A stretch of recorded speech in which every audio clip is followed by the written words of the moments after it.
Hello everyone.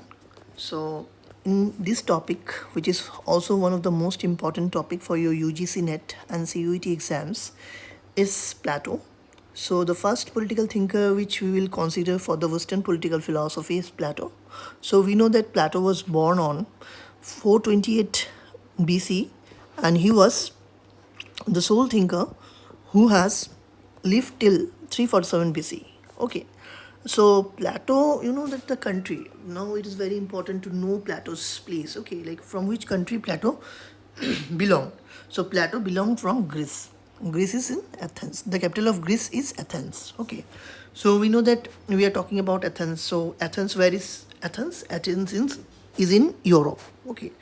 So before starting the topic, I want to clear something. Like this will be based on like a blackboard experiences. Like I will be writing out the topic and I will be explaining you with each details. Okay, so let's move on to the Plato's work. Okay, what work means? What are the books which Plato has written?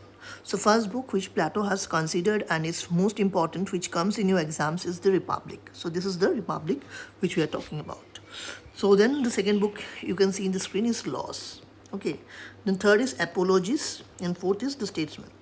So apparently there are other books which Plato has written, but these are the four important books which the questions, like if the question comes, they ask the name of these four books. So you can note it down. So you have to understand now.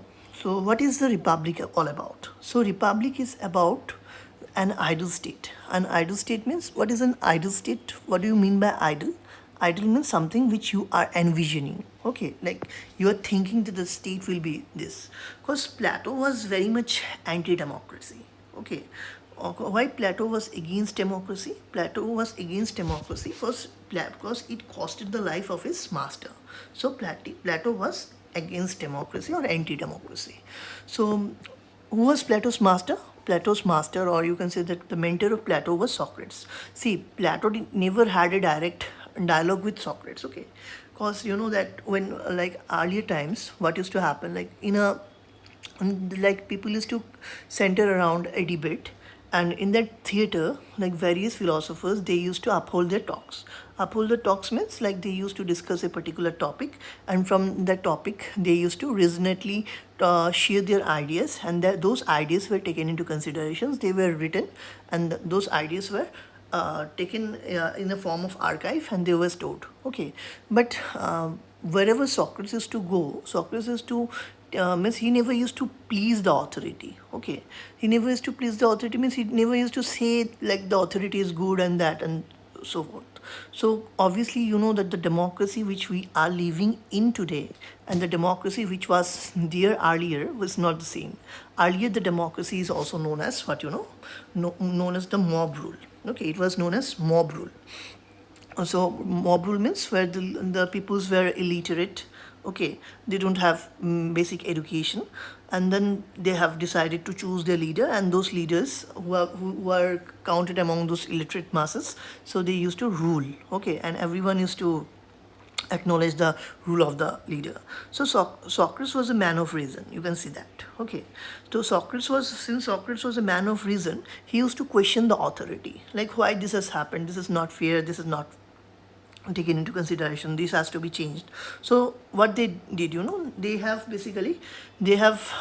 sentenced Socrates to a trial, and then they sent him for imprisonment while giving a death sentence. And what killed Socrates means, you have this is very important. Like what was the name of the poisons which killed Socrates? Okay, so this is the question, this is the answer you have to keep in mind. This is hemlock. So this, by giving this hemlock poison, Socrates was killed. So it has a drastic impact on the life of Plato. Okay, because Plato was a mentee of Socrates, so he used to take into account. So earlier, what was Plato's real name? Plato's real name was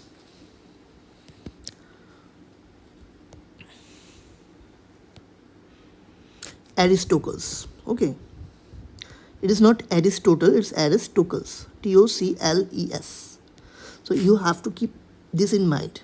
This is Aristocles. Tocles. So This was Plato's real name, and why Plato got the name of, like, why he was known as Plato. He was known as Plato because of his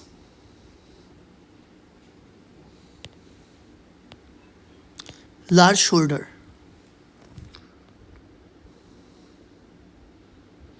Plato has, like, Plato served 3 wars. Okay, Plato served 3 wars. 3 wars means like he had a very huge height. Okay, like he was more than 6 feet, and he has a very strong muscle. Okay, but apparently he has a huge shoulder. That Platonic structure of his shoulder placed him with the name called Plato. So this is very important, why Plato has got the name. So these are the questions. Sometimes they also ask, like, on the basis of what things, like UGC can ask you any questions. Okay, so you have to keep this in mind. So now it is very important. Like after Plato became, Plato became a philosopher. Plato has decided to create an educational institute where he can basically teach people philosophy. Okay, so the name of the Plato's educational institute is Academy. So Academy is the name of Plato's Institute of Higher Learning.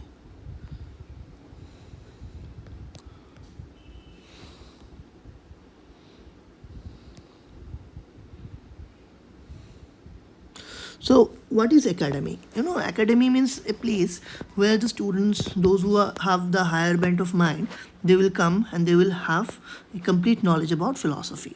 So, up to this, I think it is clear to you. Now, Plato, in his idle state, okay, idle state, I've talked about republic, then I've told about the laws, okay, LAWS, that is, means the rules and orders. These are the books which Plato has written in order to have a complete administrative setup. So, now since Plato was against democracy, so Plato was trying to form an ideal state. So Plato's state is an ideal state.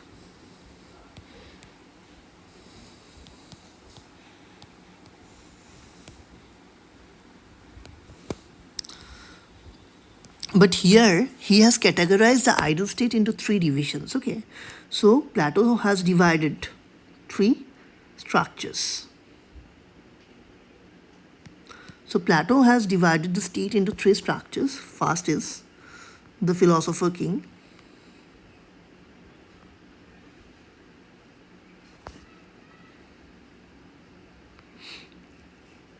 Secondly, we have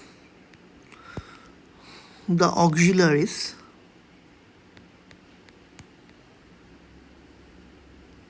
Or the soldier class.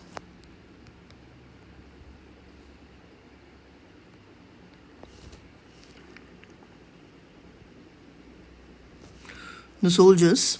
And third is what, the appetite class.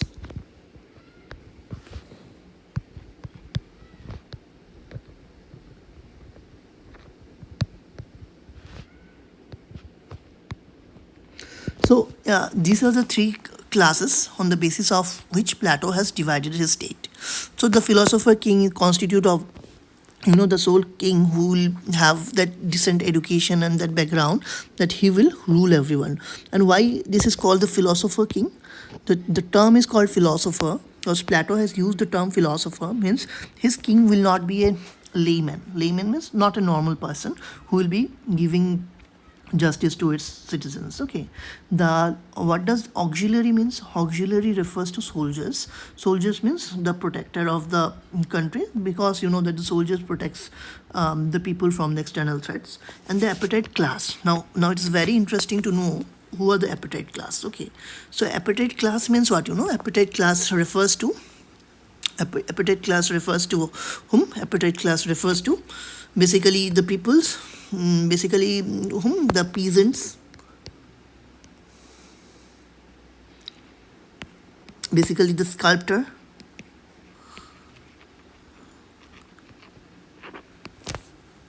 and artisans, and others, and laymen. So these are the three categorization of Plato's class division. So we have three classes, and the most and Plato has categorized the three class structures, and based on this, the two classes are considered to be as the guardian class.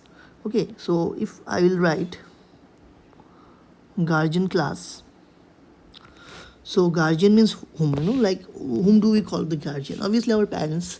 So since it is about the state, so here the guardian class refers to whom? The guardian class refers to the king first, who is obviously a philosopher king.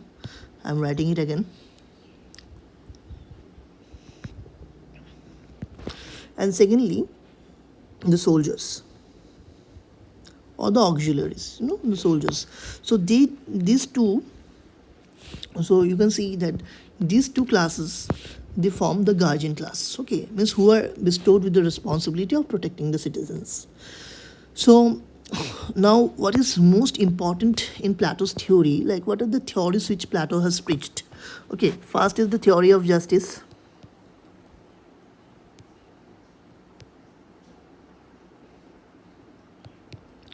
Then we have this theory of education.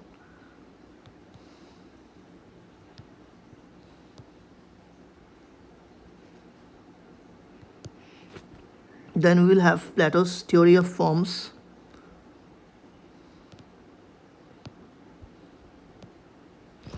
And theory of communism.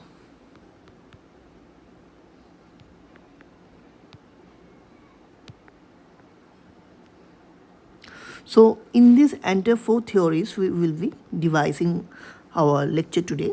So what does justice mean to Plato? Theory of justice. Okay, so justice means what? Justice means a fair situation. Fair situation. So by fair situations, what do we mean? It is something which means righteousness.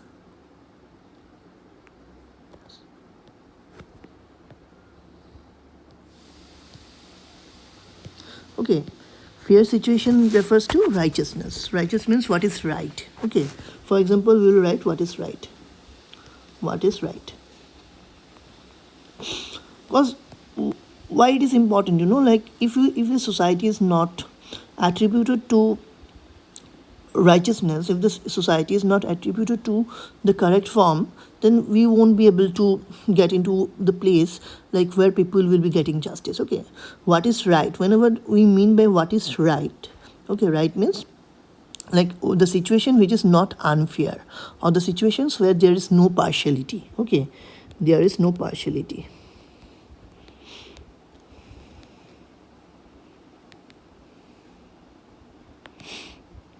So there is no partiality means what? There is no partiality means like the situation is like everything is happening in a fearful way.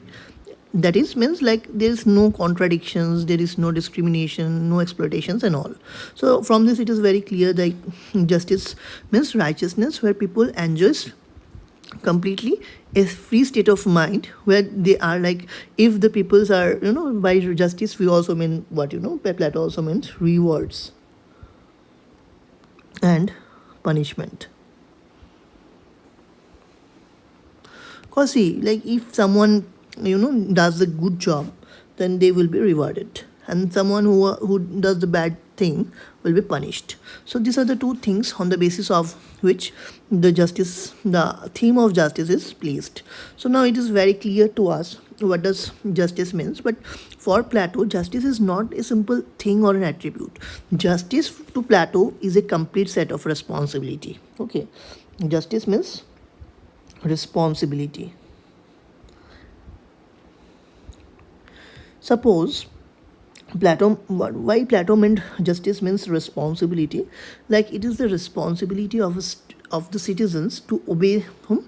To obey the laws of the land. Okay, so if the citizens does their duty well, then obviously the people will enjoy their right. For instance, for just for an example, I'm stating like, suppose you are like you are in a suppose you are in a setup like where you are a teacher. Okay, and you are teaching your students. So since I'm a teacher and I'm teaching my students math, like it is my right to provide the education so the students will get what the students will be educated, students will be getting knowledge. So I'm doing my duty, that's why the students are getting knowledge. So it is the task of the citizens to do what to pay taxes in time.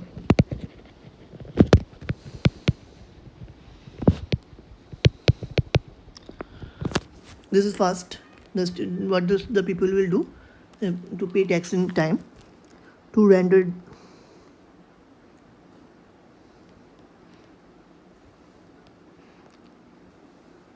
the duty. Second, and third is 1, 2, 3. That is third point. Is like to obey the command, or you can say to obey the law. So here we are confiscating, or here we are basically stating three conditions to pay the taxes. Like the citizens will pay the taxes to render the duty, like whatever they are into, like they will, that the soldiers will protect the land. Obviously the king will impart justice by giving his decision, and then the citizens will obey the law. By following the three conditions, Plato meant that if the three things, or if the peoples will obey the authority and do things in times without any delay, without any compromise, without any subjugations, so the Plato's justice, the term of justice shall be fulfilled. Because why we need these three things, like why we need an authority? Because we always know that like the human nature is full of greed. Okay, human nature is full of greed, right? I'll write it here.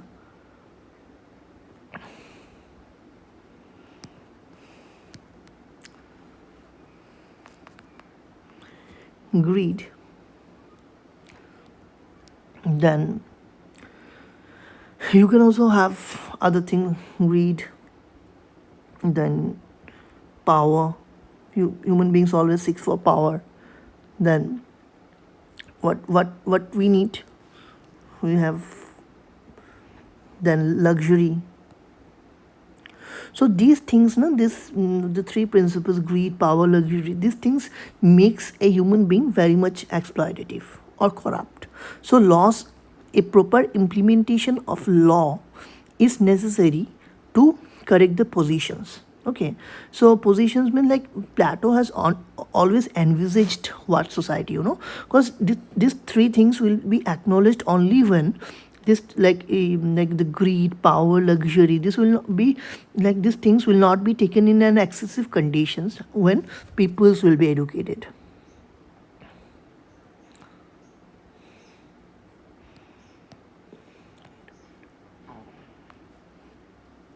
So if the peoples are educated, suppose the peoples are educated, so they won't run after only greed, power, luxury. So there will be a proper balance of law.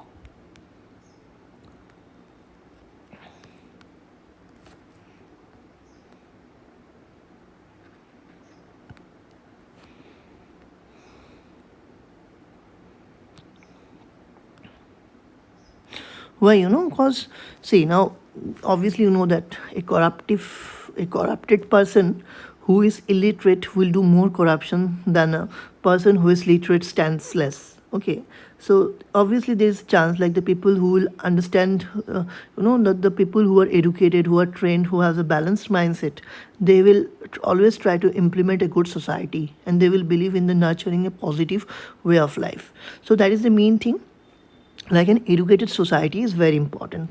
So from this we are coming to Plato's theory of education, which is very important for your exam.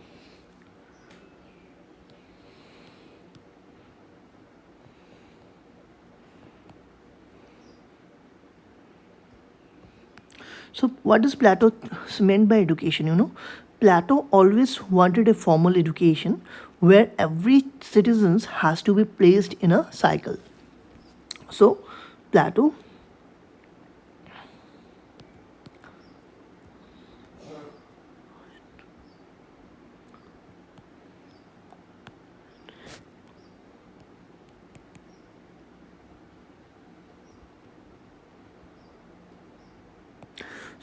Plato has always asked for a universal education. Okay, What does universal education mean? Universal education means like various people's, like, like everyone has to go through this particular process. Suppose up to the age of 0 to 5, 0 to 5 years,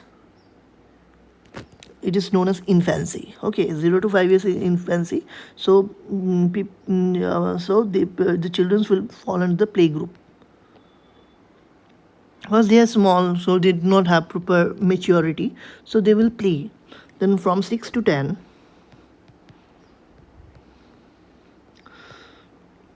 they will be taught with various poetry. They will be taught to various poetry.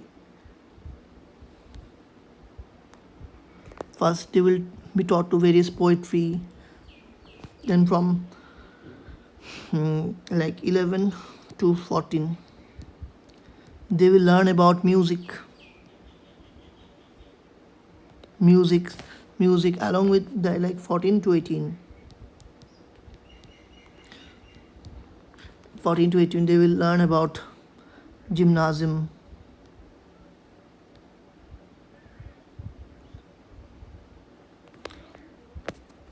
gymnastics. Like, why I'm mentioning you this particular structurization, see, now these are various, evaluation methods are done on the basis of what, like the students, like the people now, those who are from 0 to 5 years, they will fall under the play group, so they will play, they will learn the basic alphabets and all. Okay, from 6 to 10, like the students will invoke themselves into poetry, art. Okay, they will learn drawing, arts and all. So basically they will have a like, what to say, this is not a balanced mindset, obviously we can say, but they will be enrolling themselves. So these are the patterns of evaluation. Okay, from 11 to 14 they will engage themselves into music. Okay, music and fine arts and other things, like those who will have a higher band. So these are the various category. And from 19 to 25, military generals. 26 to 30, philosopher. And 30 to 58 is philosopher king.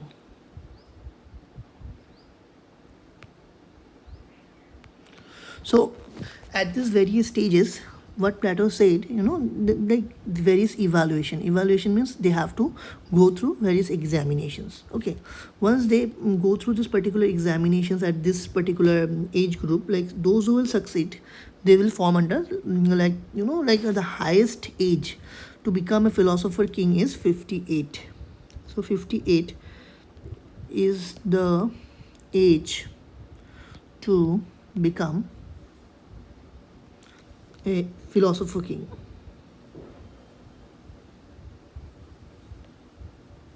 So this is the particular, like, the person who wants to become a philosopher king, so he has to go through this entire process of evaluation. And after getting through this entire stage of evaluations, if they are evaluated well, then only they will reach to the age of 58, and then they will become a philosopher king. So other than those who will not become philosopher king, then the second stage is philosopher. Those who will not become philosophers, they will become military generals. Those who are not becoming military generals, then they will invoke themselves into gymnasium, gymnastics, and they will become the teacher. And then if they are not, then they will follow up. Like some people will become musicians, some will become artists and all. Then, and those who are lower the ladder, they will become peasants. So this is the structure by which Plato means his form of education. Like every person has to go through this entire evolution chain. Okay, so every individual has to attend this evaluation chain.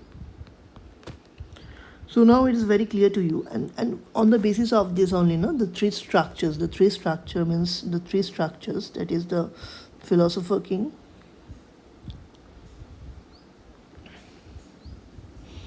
the soldier,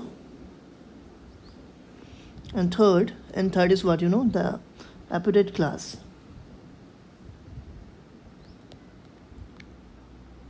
is determined. So obviously you know that I've devised the thing in such a way now it's very easy for you to understand.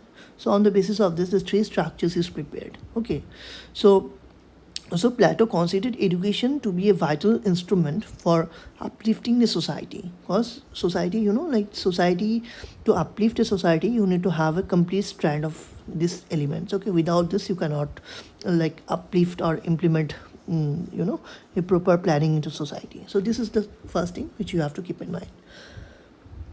And then we will see theory of form is not that important, so I'll be skipping out this because very few questions comes from theory of forms. But only thing like who has preached theory of forms, then you can say that it's Plato.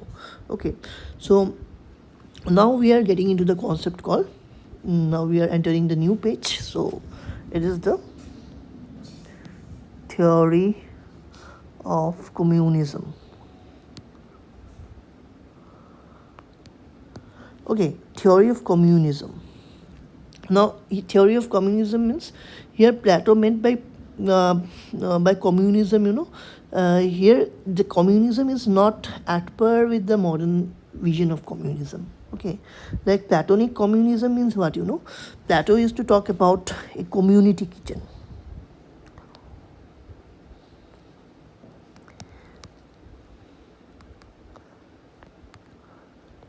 Come on.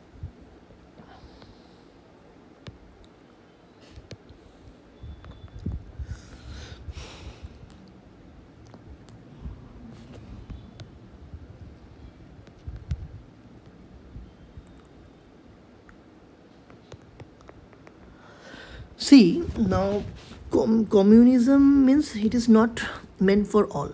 Okay, why Plato has given a separate understanding of communism? Because communism is something, like it is not meant for everyone. Because the people who are involved into this, into the higher stage, like the philosophers and philosopher king. So I will draw two structures. Okay, this is the first structure and this is the second structure. So communism is related only to the guardian class. So here I will denote it by C. Okay, so communism is applied only to here. Guardian class means the philosopher and the soldiers, but where they will do what, they will share a particular community kitchen. Okay, community kitchen means like they will have foods together, they will have like talks together, but only criteria what Plato believed in, like the people, like the philosophers who will be enrolled into this process of communism, they won't be having any families. Okay,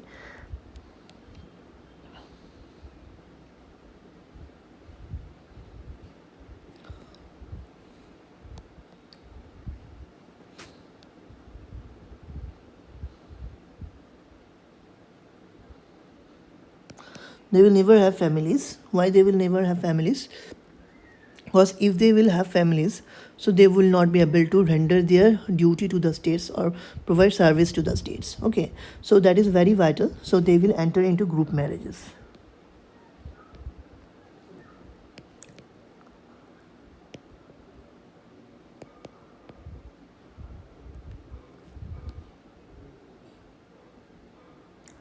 So they will enter into group marriages. What does this mean? They will enter into group marriages means like they will be marrying their partners without any marriages. Okay, like they will be have, like anyone can have, like anyone can marry anyone, but the child which will be born out of these marriages will be kept secret. Okay, so group marriages, the concept obviously. So they won't have any kind of, like like the children will not be known to the parents, and the children will be taken away by the state, and they will be raised by the state. And then since the parents will not know who are the children, so basically they won't have any inclination, they will not have any corruptive tendency, like the if the children's now, if the parents know the children, so obviously they will have some kind of natural inclinations, like they will keep the property for the children, they will have some corruptive nature where they will not be able to give the services to the states. So in order to avoid from a family stature, Plato has devised that since everyone is endowed with a natural tendency to to have attraction towards opposite sexes, so that is the sole thing, that like the philosophers, since they are having the higher bent of mind, they can also enter into the group marriages, but that marriages will not be treated to be as legitimate marriage. So basically, and the children who will be born out of that marriages, that those children will be taken away by the state, and they will be raised with the similar process of universal education, and they will the children will be going the children will be gone to the what the children will be raised by the state, and the state will provide all the facilities to the children. And if the children are genetically, if the children are very well aware, like they are very intelligent, then only they will have the place, like it will be bias free system. Okay, bias, like the parents will have like zero control over the children's progress or development.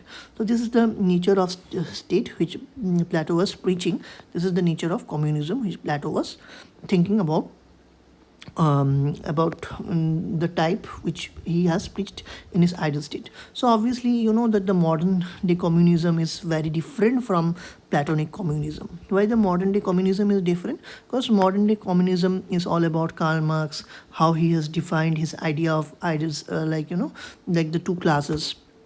One is the basically one is the upper class, and other one is the upper class constitute the bourgeois, and the second class is the proletariat or the working class. So that I will discuss when I will discuss Karl Marx. So before that, this is all about Plato's theory of communism. I think this is far interesting and far like you have understood all the points. So if you have understood, so I have made Plato very much lucid, very much clear for you. So in the end, we can say that the republic, not the Platonic state which he was envisioning, would be a state where there will be a complete set of justice, like there will be no partiality, and and the peoples who will be designated to render justices. Okay, the philosopher king, he will be an educated person, he will be above all, because he will be a philosopher first, and then all the policies will be designed of this by the by whom, by the philosophers, who will obviously be trained enough, who will have a complete set of understanding, complete set of knowledge about the Plato subjects, about like Plato, the state subjects, states, like what they need to do and all. So apparently Plato's division of the three structures of the classes, we have seen that this three structure will functions in accordance to what Plato has devised in his concept called the republic. Okay, so this is all about the entire thing. I think you have understood. So if you have understood, thank you. So we'll meet in our next class with the concept which what are the things which Aristotle has preached. And if you like the what I have taught, then please give it a like, comment what are the problems you are facing, or which are the portions I need to clarify, and then you can also subscribe to my channel. So thank you for your kind